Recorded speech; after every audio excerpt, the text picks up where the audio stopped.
সুপ্রিয় 2026 এসএসসি শিক্ষার্থী বন্ধুরা, আসসালামু আলাইকুম।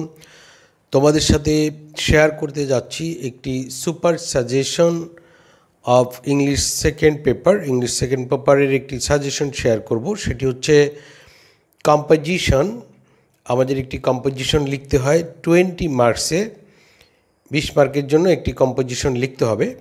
তো আমি এখানে প্রথমে বাছাই করেছি 5টি কম্পোজিশন, বিভিন্ন সালের কোশ্চেন বিবেচনা করে 5টি কম্পোজিশন ফার্স্ট স্টেপে বাছাই করেছি। বন্ধুরা, তোমরা মিলিয়ে নাও এবং দেখো তোমাদের অ্যাজাম্পশন বা তোমাদের চিন্তা চেতনা কি বলে, এর সাথে কতটা সামঞ্জস্যপূর্ণ হয়।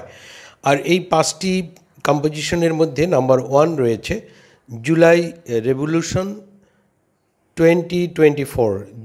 জুলাই রেভলিউশন 2024 এটি খুবই গুরুত্বপূর্ণ প্রেক্ষাপট বিবেচনায়। এবং নাম্বার 2তে রয়েছে ফিজিক্যাল এক্সারসাইজ।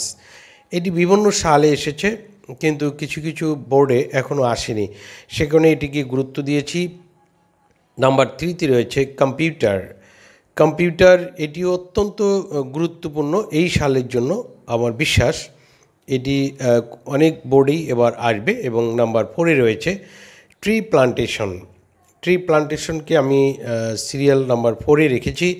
এবং 5-এ রয়েছে aim in life or your future plan of life. এই 5টিকে প্রথম স্টেপে তোমাদের শিখতে হবে এবং অনেকের হয়তো শেখা হয়ে গেছে। তোমরা মিলিয়ে দেখো কতটা সামঞ্জস্যপূর্ণ হয়। এবং কোনো অবস্থাতেই ঝুঁকি নেওয়া যাবে না, সে কারণে সেকেন্ড স্টেপে আমাদের শিখতে হবে আরও 5টি কম্পোজিশন। আর সেগুলো আমি এভাবে সিরিয়াল করেছি। নাম্বার 6-এ রয়েছে ওন্ডার অফ মডার্ন সায়েন্স, এটাকে নাম্বার 6-এ আমি রেখেছি। এবং নাম্বার 7-এ রয়েছে the season you like most.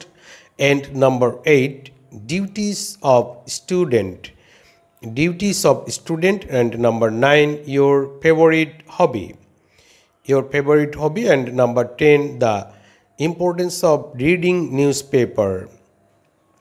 বন্ধুরা, এই 10টি কম্পোজিশন শেখার পরেও কিন্তু আমাদের আরও কিছু কম্পোজিশন শিখতে হবে, তা না হলে এটা অত্যন্ত ঝুঁকিপূর্ণ হবে আমাদের ক্ষেত্রে। আর সে কারণে আমি আরও 5টি কম্পোজিশন সাজেস্ট করব। সেটি হচ্ছে নাম্বার 11 রয়েছে এ জার্নি বাই ট্রেন। এই জার্নি বাই ট্রেনকে আমি 11 নম্বরে রেখেছি। নাম্বার 12-এ রয়েছে journey by boat you have made recently, journey by boat. 13-এ রেখেছি television, uses and abuses of television. Number 14-এ রয়েছে পপুলেশন প্রবলেম অফ বাংলাদেশ। এবং 15-এ রেখেছি ইয়োর ফেভারিট গেম। তো বন্ধুরা, এই 15টি কম্পোজিশন শিখলে অবশ্যই কমন পড়বে।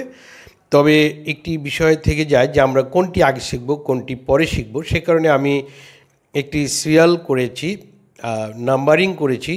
তোমরা এই নাম্বারিংকে গুরুত্ব দিতে পারো বিভিন্ন সালের কোশ্চেন বিবেচনায়। তোমাদের এই সাজেশনটি তৈরি করার ক্ষেত্রে আমি খান মেথডের সহযোগিতা নিয়েছি। বইটি আমার কাছে ভালো মনে হয়েছে, ইচ্ছে করলে তোমরা সংগ্রহ করতে পারো। সবার শুভকামনায় শেষ করছি। আল্লাহ হাফেজ।